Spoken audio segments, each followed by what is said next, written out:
Hey, what's up guys, it's me Juan Pablo, I'm back. Now we're going to get into what's needed to set up your wholesale business. Great question, right? So what's needed?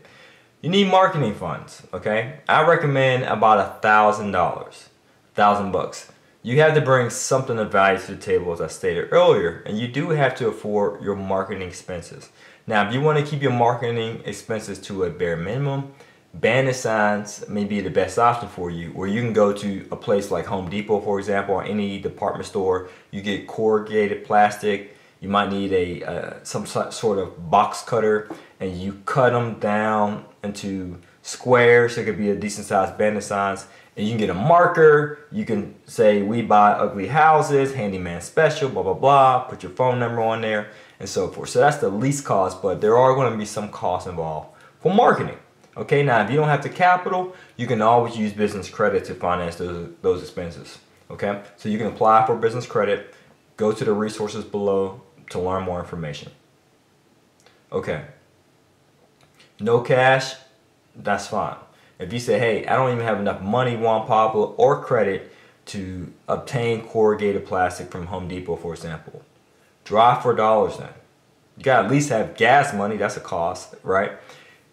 Draw for dollars meaning you're going down each street, every block, line by line, with a pen and a pad, and you're looking for properties in specific neighborhoods that people want to live in that look distressed. They may have no blinds in the windows. When you look in, it look vacant. They may have overgrown grass or unshoveled snow.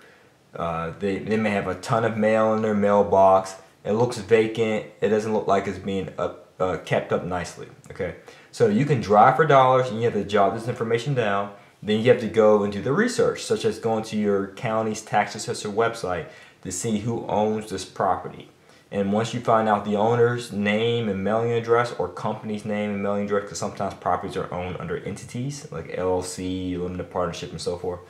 But whatever the case may be, you have to jot down who owns it and the address, and send them a letter stating that you would like to buy them the house. So of course there's costs. You have to pay for the stamp, the envelope, and so forth, but you have to contact them by sending out a letter. Or you can go to the neighbors, knock on the door. Again, this is more so having bravado too, so you gotta overcome your fear of cold calling or cold knocking. Okay, so make sure you always are improving with those skill sets, negotiating, sales, and just being assertive, being the aggressor, taking action. You can't be passive in this game and just sit back and think deals just going to come to you. You have to bring certain skill sets to the table in order to earn a profit in wholesaling or real estate in general. So you can go to the neighbors, knock on the door, and say, hey, do you know who lives at this dilapidated or vacant property down the street? Oh yeah, those are the Johnsons. They moved to Miami. They got a new job. Do you happen to have their contact information? Oh yeah, here's John Johnson, if that's a real name. Here's his information. Here's John Doe, here's his information. And then you can call him, okay?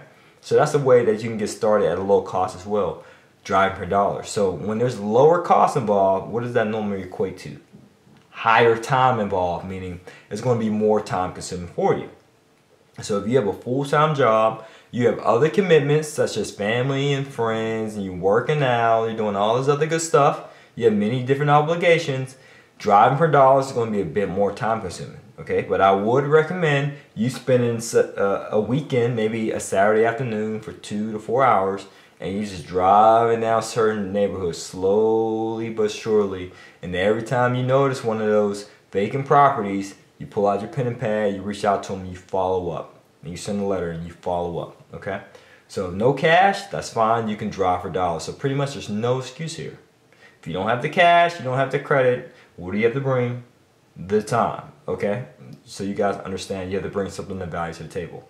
And you also should show network as well and use banner signs if you don't have the money, okay? So if you don't have all the funds, $1,000 so to speak, you can network with people to see if they're motivated to sell their house. Every time someone asks you, what do? I'm a real estate investor.